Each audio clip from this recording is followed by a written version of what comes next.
Hello and welcome to our 2025 annual predictions. My name is Paul Nashawaty and I am the practice lead for the AppDev practice. I'm here with Jackie. Jackie, you want to introduce yourself? Hello, Jackie McGuire, practice lead and principal analyst for our security research. And yeah, I guess that I don't know that there's anything else people need to know about me. That's great, Jackie. Well, I'm glad that you're here. I mean, we're talking about the top 5 areas and app dev and predictions, what we see and the impacts of security. It's incredibly important because, as organizations are moving faster and things and code is getting delivered and pushed into the market much faster, security is a huge impact, right? And I think if we just kind of jump right into it, Jackie, when we look at AI augmentation and development initiatives, this is where I see a lot of organizations in 2025 are going to look to achieve scale. We see that a lot of organizations are, looking at replacing their developers. Actually, we see 50% of organizations are replacing the developers with AI-driven systems, and we predict that they will fail. And the reason why is they're going to look at AI-powered tools to increasingly assist developers by automating those repetitive tasks, like code generation, maybe debugging, maybe testing. But these systems need to also have a human in the loop, especially now. I don't think AI is ready to fully take it over. And I certainly think that there's impacts for problem solvings and innovation and collaboration, but that really does require that human interaction there. And security plays a big part. What are your thoughts? Yeah, I think that sometimes this is misinterpreted. So I think when we say we're going to replace 50% of developers with AI, that's not necessarily saying if you have 100 developers right now, you'll have 50 and the other 50 they will completely not be doing their jobs. I think it's more that 50% of the work that developers are doing right now will eventually be replaced by AI. And I think a lot of this comes down to a lack of understanding of the difference between better and faster. And so AI can do a lot of very binary black and white things that have to do with code faster, right? AI can transform things from plain text into JSON. It can, look for missing variables. It can do a lot of the things that slow you down as a developer. It can comb through Stack Overflow for you so you don't spend 3 hours trying to find a solution. But to your point, it can't read all of the answers on a problem in Stack Overflow and really intelligently differentiate between this person sounds like they know what they're talking about, this person sounds like they probably don't, this solution kind of looks like it fits, but how can I tweak a couple things? And AI is getting better at that, but we're still not at a place where it's going to be able to make those really fine-tuned kind of human decisions that have a lot to do with instinct and judgment, right? And like judgment of other humans, which is not something that AI is super great at an efficient place right now. So there are frontier models that can do it, but the amount of compute and training those require is not at a place where that's going to be cost effective for the enterprise. Yeah, I agree. I mean, it's about those tools that organizations use. It's about the different areas. And of course, you want to optimize and get the most efficiencies out of those tools. And using AI as a tool to manage those tools is also important. But again, the human in the loop is a big factor.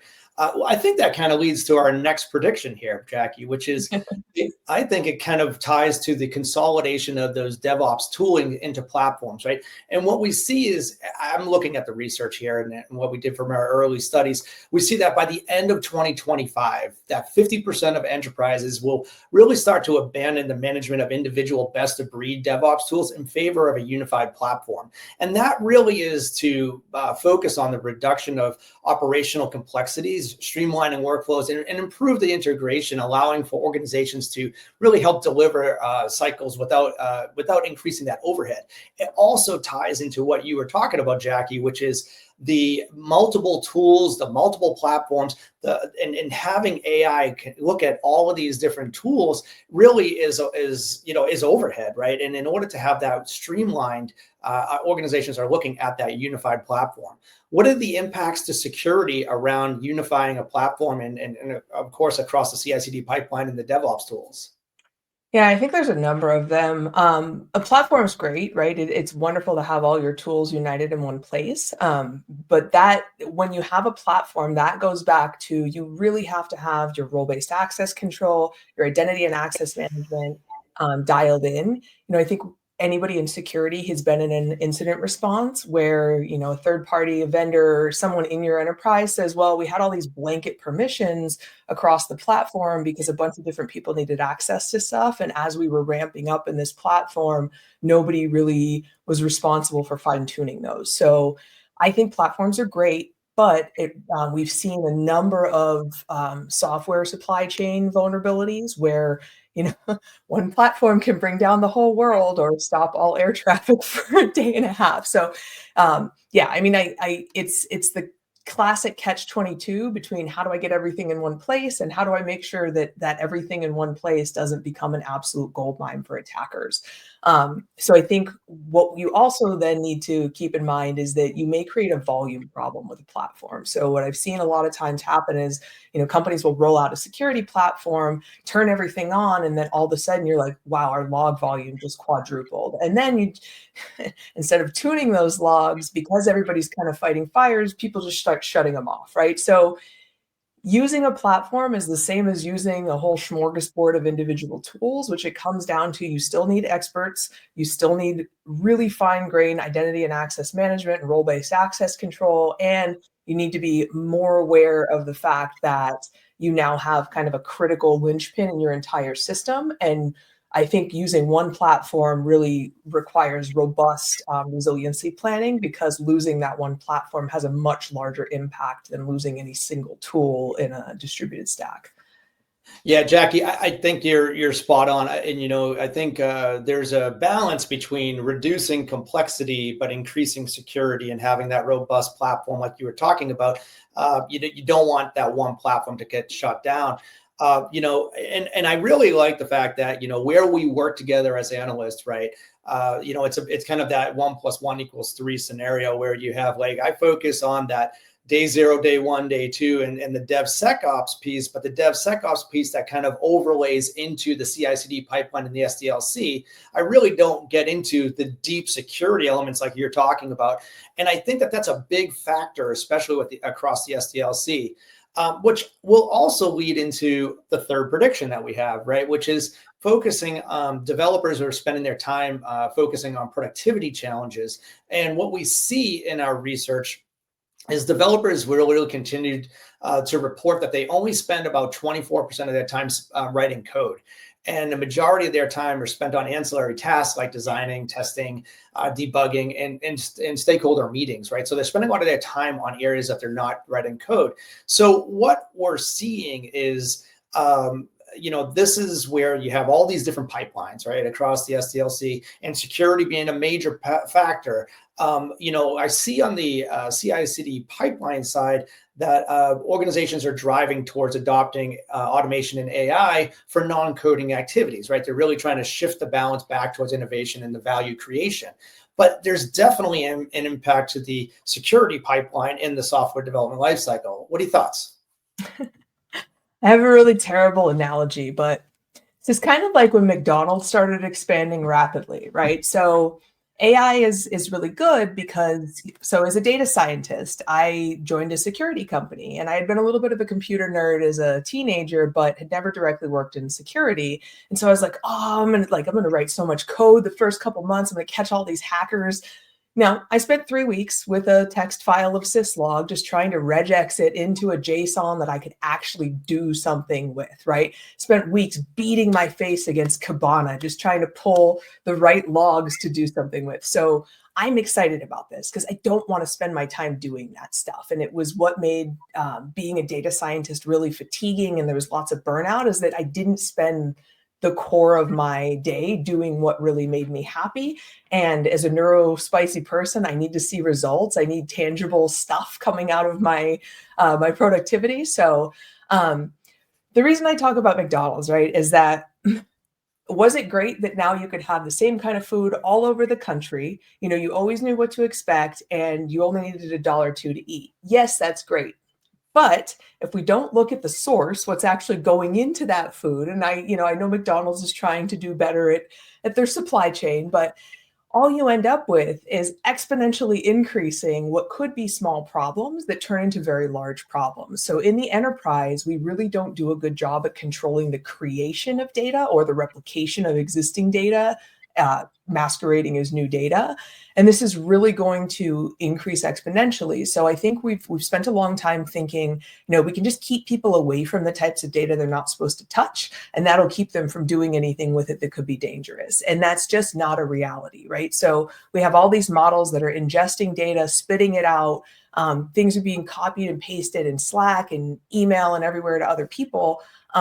We really need to go back to we need to train everybody in an enterprise who touches an endpoint or customer or corporate data, how that data is classified, how it should be handled. We need to stop making that a problem that software solves after the fact and start making it a people problem that we solve on the way in.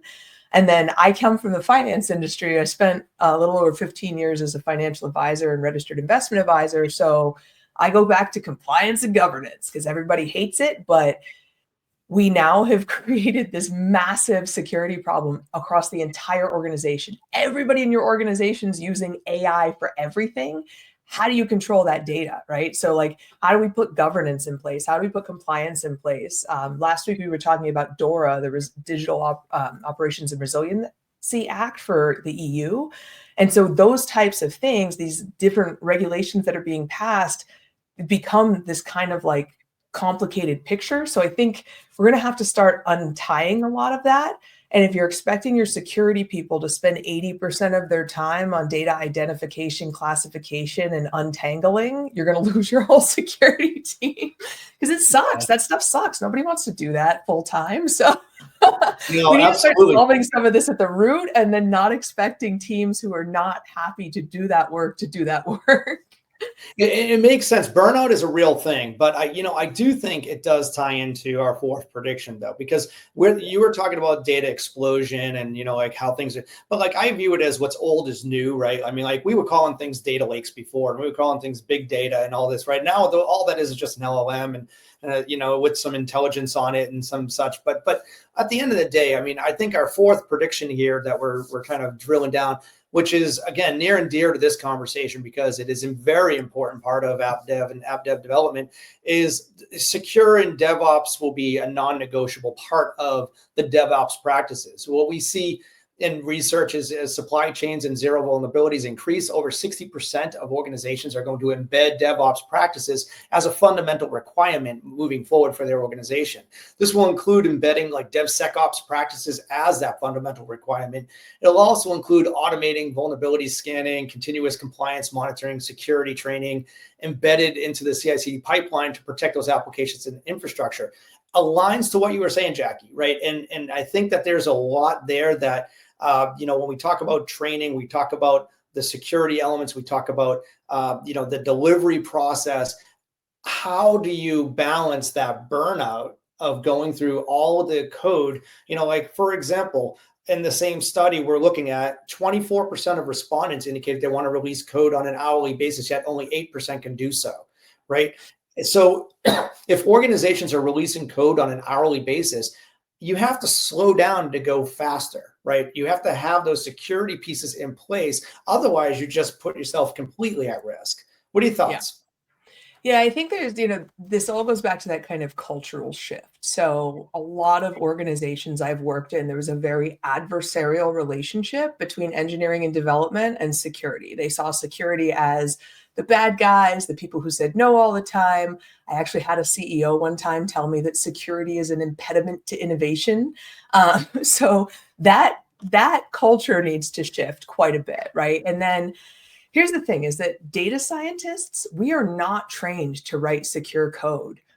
My first CEO came from Mandiant, and as a data scientist, and when I handed him my first model, he was like, code injection, code, literally just pointing out that my code looked like Swiss cheese from a security perspective, because it was just not something that was emphasized in data science, because we were expected to hand our models off to other people, but I was in a 7-person startup. So I think there's a number of things. One is that threat monitoring and detection is going to need to become a continuous process. So if you're releasing code hourly, that all needs to be processed.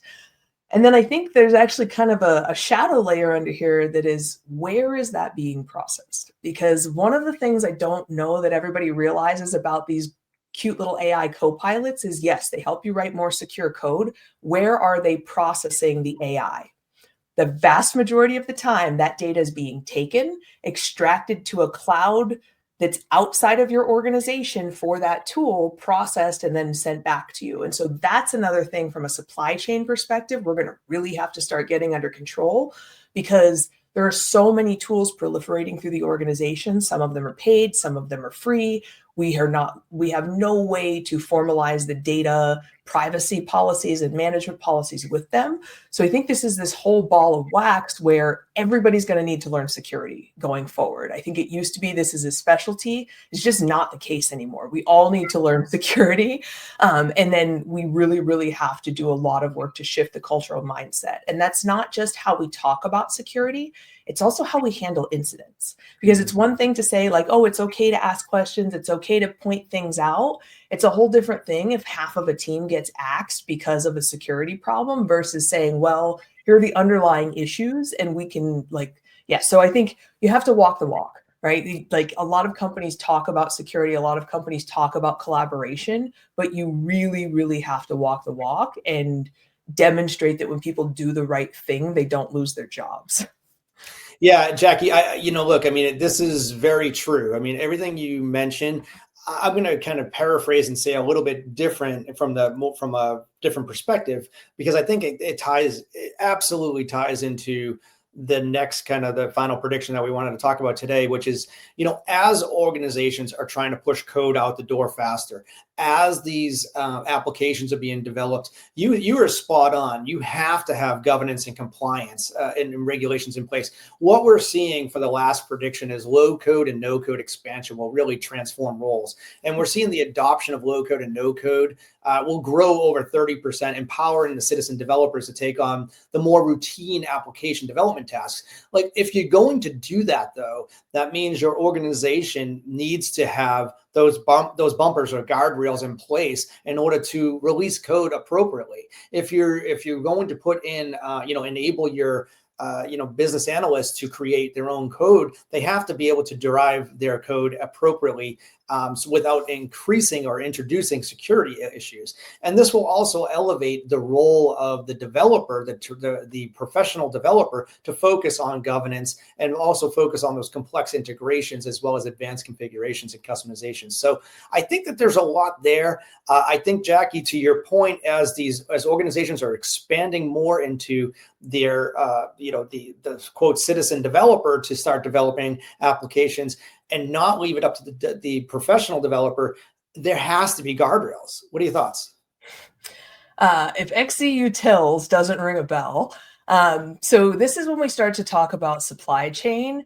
And also because in these low code and no code, a lot of these AI code enabled tools, unless you as a customer are going to go through actually quizzing them on what are the specific databases you use, how do you pull these things, there are a lot of ways to introduce vulnerabilities into an organization with low code and no code tools. And so there's a few. One is like XCUtils, right? It was a vulnerability in an open source package where someone kind of lingered for a really long time before introducing this vulnerability.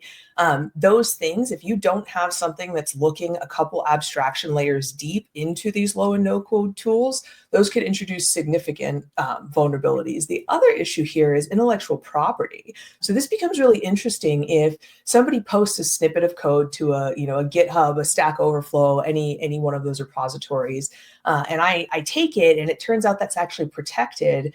There's not really a great way to know. And then on the flip side, if your employees are using low and no code tools and they're putting proprietary data in them, there's also really not a great way to prevent that from becoming training data and having your intellectual property actually leave the organization. So this creates a whole bunch of issues. So everything from governance, like you talked about, shadow IT is basically what I was talking about with this, like you actually don't really know who built that underlying software development stack because it wasn't you and it wasn't your organization. And then, completely redefining the role of professional developers, how they interact with these tools, what part they play in the process and actually reviewing low and no code things. It's a really hard thing to say. And then I think there's also like life cycle management for applications, for data, for all of these different things.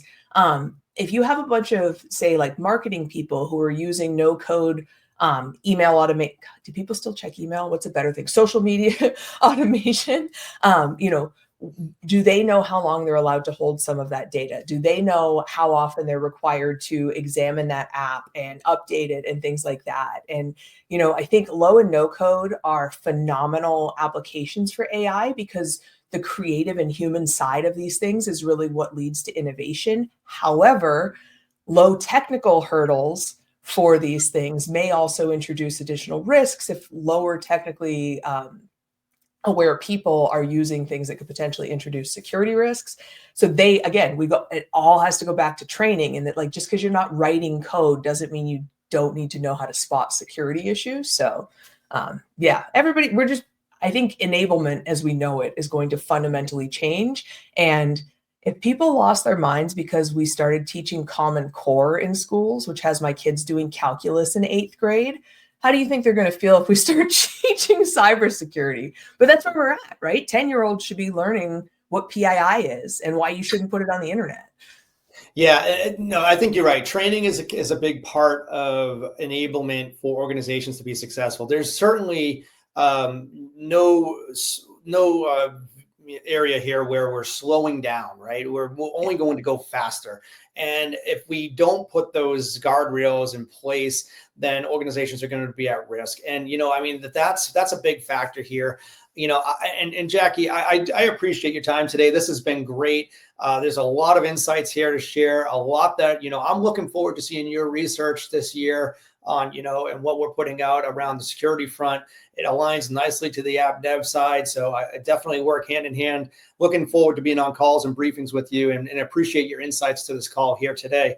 I also want to thank the audience for attending. There's just so much to talk about here, and Jackie and I are more than happy to have those conversations with you. So feel free to reach out and continue the discussion with us. I want to thank you for your time and appreciate you watching our session today. Thank you and have a great day.